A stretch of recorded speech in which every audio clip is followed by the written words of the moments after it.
natin mangyari. Kahit saan naman lang ay magkaroon tayo dito ng lumabas lang tayo dito ng konti. Lumabas lang dyan. Ganito. Labasan lang natin to. Itong area to. Yun ang gusto natin mangyari. Ganyan. Magkawit lang tayo dito or possible kahit body lang sana naman. Trading crypto, especially with leverage, is extremely risky and you can lose your entire portfolio. This is not financial advice. This video is for educational and entertainment purposes only. Be aware of scammers impersonating us. If you can't find it on this YouTube channel, it's a scam. Welcome guys, tara pag-usapan natin ang price action ni BTC ngayong araw. Paalala ko lang ha, this is not financial advice, this is only educational purposes only. So ko lang kayo bigyan ng insight about sa market ngayong araw. Kahapon di ako nakapag-update sa inyo dahil medyo busy lang, may ginawa lang tayo kahapon, may mga tinuruan lang tayo. And then based on the chart guys, tingnan natin chart ngayon na kung ano sinasabi sa atin. Di ba naalala nyo yung sanabi ko sa inyo nung Sunday? Diba, once na tumikit tayo dito, malapit tayo dun sa ating trend line, diba, tinatch niya to, possible makakita tayo ng pump, and then possible makakita tayo ng retest, then breakout, possible na mag-breakout tayo. Pwede rin, kasi based on the chart, magawa siya ng flag, pero hindi naman ibig sabihin ay 100% na possible na i-breakout niya, pero still, kung titignan natin ang technical, possible pwede tayo mag-breakout if pag nabasag natin itong ginawa nating short-term resistance ha. Kasi ito ay naging nating support, naging resistance natin ngayon ha. Medyo makunat to kasi based on the data, dito tayo ilang beses tumalbog at nauntog ha. Ilang beses tayo nauntog dito at tumalbog, and then nakita nyo itong mga bit na to, medyo mahina yan ha. Pwedeng dalawin to yung mga ganito, pero yung mga may mga kapal na body yan, mahirap yan basagin ha. Kaya medyo struggle ang mga bulls dito sa price action na to. Tingnan mo kahapon, bumagsak tayo hanggang 102, then hinugot nung gabi, pinilit iangat hanggang 107, pero still hindi tayo makatagos-tagos dito ha. Ano ba gusto natin mangyari? Kahit saan naman lang ay magkaroon tayo dito ng lumabas lang tayo dito ng konti. Lumabas lang. Ganito. Labasan lang natin to. Itong area to. Yun ang gusto natin mangyari. Ganyan. Magkawit lang tayo dito or possible kahit body lang sana naman dito. Very weak. Ganyan na weak. Then, masubukan lang tagusin.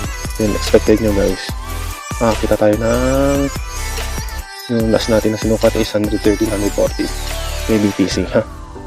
Yun lang hinihintay natin mangyari. Kaso, medyo nahihirapan ang mga bulls itulak dahil itong area to talagang maraming seller kasi dito ay mga naipit nung last naipit yan na gustong lumabas, and then possible nag-DCA yun dito nung bumagsak, then bumili sila dito, then dito, then dito hanggang yung average price yan ay bumaba, kaya dito sila magtitipi. Saan tayo nag-all-time high nung last? 110, lapit na sa ano, kaya medyo struggle yung part na to ha? Kaya expected nyo talagang every pump makakita ko rin ng dump agad ha, kasi binabantayan ng mga bear yan ng area to. And then still para sa akin based on technical, bullish pa rin naman ako. Then nung isang araw diba sabi ko sa inyo may entry ako na long, pero at least kahit paano na manage ko yung aking trade na 3 araw tayo ng ipit, nakawala tayo dito sa area yan, napaaga sayo dito yan. Pero at least kahit paano nga manage natin maka-exit ng buhay at hindi tayo na-liquidate. And then, kanina nag-trade ako kasi pansin ko nag-open ang market dito. Yan, 8 AM. Nag-open market tayo dito na 8 AM. Then, expected ko, sabi ko, mabalikan tong bit na to kasi medyo malaki kasi ilalim niya, kaya possible i-cover natin to. And then, if ever bukas wala tayong makita ang week ulit, possible i-push to bukas. Sana i-push, pinik i-push to i-push tong makalabas tayo dito. Yun lang yung sabi ko sa inyo na lumabas na tayo dito sa ating resistance zone natin, dating support zone naging resistance natin, kaya SR flip area to. And then based on the weekly naman natin, naalala yung sinabi ko nung Sunday ba yun?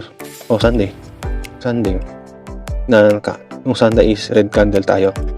Then, pinush tayo ng by Sunday, pinush ng mga bulls gawing green candle. And then, end of the week tayo ng green. Ibig sabihin, nandyan ang mga bulls naghihintay lang. And then possible, mangyari, i-push din to. Baka sa weekly, baka i-touch natin tong 110 ha. Maybe lang, maybe. Pero feeling ko possible. Then, baka mag-entry ako. Hintayin ko mag-entry ako dito. Ito lang yung gusto kong balikan niya. Yung body dito. Itong body to. Balikan lang itong body na to guys. Yan, itong area to. Pag binalikan na, papasok ko ng entry. Then, possible, end of the week. Baka i-push sana. And then, by the way guys, may napapansin pala akong cup and handle. Possible cup. Possible lang naman cup. Pero still, I'm not sure ha. Pero based on the formation niya is mukha siyang cup. Ito yung sinasabi ko guys. Pakita ko sa inyo. Ito. Parang cup yan eh. Parang continuation pattern pa rin tayo ng bull trend natin. If ever maging cup yan, and then expected nyo gagawa ito ng handle ha. Handle and another breakout na naman tayo. And then yun nga lang, di niya medyo kakaiba kasi possible dito. Let's see. Baka mag-dribble tayo dito. Feeling ko touch lang nila itong 110 ako. Kaya 111, 13. Baka possible mag-week lang tayo dito eh. Itong area nga, i-week lang yan. Then magagawa tayo ng cup. Ito cup to eh. Cup, then handle na. Possible kung gagawin niya to. Baka mag-handle tayo, gumawa ng handle. Tagal naman to mga, naalala niyo yung ginawa niyang handle nung last. Saan na yan ito? Kailan to? February, tapos na sumabog yung handle natin is October. Ilang buwan yun, diba? 1, 2, 3, 4, 5, 6. Possible. Kasi mahaba to eh. Ito kasing cup natin dito malaki. Ito kasi maliit lang to. Baka maaga tong sumabog guys. Baka kung December, baka 5 months. Let's see, tingnan natin baka yung September, baka may leg up na tayo dito. Pero hindi naman ganun kalakihan. If ever pumutok to, okay. Pero 140k kay Bitcoin. Kung ganun mayayari gawin niya. Based on the chart lang tayo ha. Hindi tayo nagpo-price prediction lang ha. Ito lang yung sinasabi ng ating chart. Pero pwede naman itong magbago if ever kasi let's see, tingnan natin kung cup ito, then mag-handle, then another leg up. Baka possible dito yan. By September to October tayo. Rally, then downtrend. Then if ever magkaroon tayo ng bagong pattern, then let's see, tingnan natin kung 150k kay Bitcoin. Ayun lang yung aking analysis ngayong araw. Let's see, waiting pa naman ako sa panibago kong entry. Then pakita ko sa inyo yung naging trade ko ngayong araw. Then ayun, tapos coin glass, tingnan natin yung coin glass natin ha. Kung nasan yung mga liquidity natin ngayong araw. Andito makapal to, maraming nakalong guys ha. Possible baka maraming nakalong, baka i-liquid dito ng mga market makers kung makapal yung ating liquidity. Then ubusin to hanggang dito 104. Then possible pag nagkaroon tayo ng liquidity sa taas, baka i-grab din yan ng mga market maker 106 once na nag-ano to ha.